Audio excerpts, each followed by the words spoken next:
வணக்கம். TNPSC group 2 2024 கேட்ட கேள்வி. ஃபாக்ஸ் ஈக்குவல் டு கேட் எனில் ஜெராக்ஸ் என்பது எதனை குறிக்கும்னு கேட்டிருக்காங்க. இப்போ நமக்கு ஃபாக்ஸ் ஒன்று கொடுத்துருக்காங்க, FOX.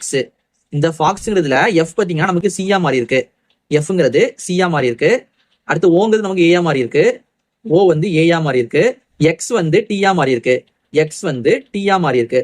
நமக்கு இதே மாதிரி செராக்ஸ்னா என்ன வரும்னு கேட்டிருக்காங்க. இப்போ நமக்கு செராக்ஸ்ல ஃபர்ஸ்ட் எக்ஸ் இருக்கு, நம்ம என்ன பண்ணோம், எக்ஸ் வந்தா டி போடலாமா? அப்ப என்ன பண்ணணும், இந்த எக்ஸுக்கு பதிலா டி போடலாம். அடுத்து இ, நமக்கு இதில் இ கொடுக்கல, விட்டுடலாம். அடுத்து ஆர், நமக்கு ஆரும் கொடுக்கல. அடுத்து ஓ இருக்கு, நமக்கு ஓ வந்தா என்ன பண்ணணும், ஏ போடலாமா? இப்போ நமக்கு இந்த ஓக்கு பதிலா ஏ போட்டுக்கலாம். அடுத்து இங்க எக்ஸ் இருக்கு, நம்ம எக்ஸ் வந்தா டி போடணுமா? எக்ஸுக்கு பதிலா டி போட்டுக்கலாம். அப்ப நமக்கு ஃபர்ஸ்ட் லெட்டர் வந்து டி வரணும். இங்க நமக்கு ஆப்ஷன்ல பாத்தீங்கன்னா ஃபர்ஸ்ட் லெட்டர் டி இங்கே வந்திருக்கு, இங்கே வந்திருக்கு, இங்கே வந்திருக்கு, இங்கே வந்திருக்கு. அப்ப அடுத்து பார்க்கலாம். அடுத்து நமக்கு கடைசி எண்ட்ல பாத்தீங்கன்னா ஏ டீன்னு வருது, இங்க நமக்கு கடைசி எண்ட்ல சி டீன்னு வருது, அப்ப நமக்கு இது வராது. அடுத்து இங்க ஓ ஏன்னு வருது, அப்ப நமக்கு இதுவும் வராது.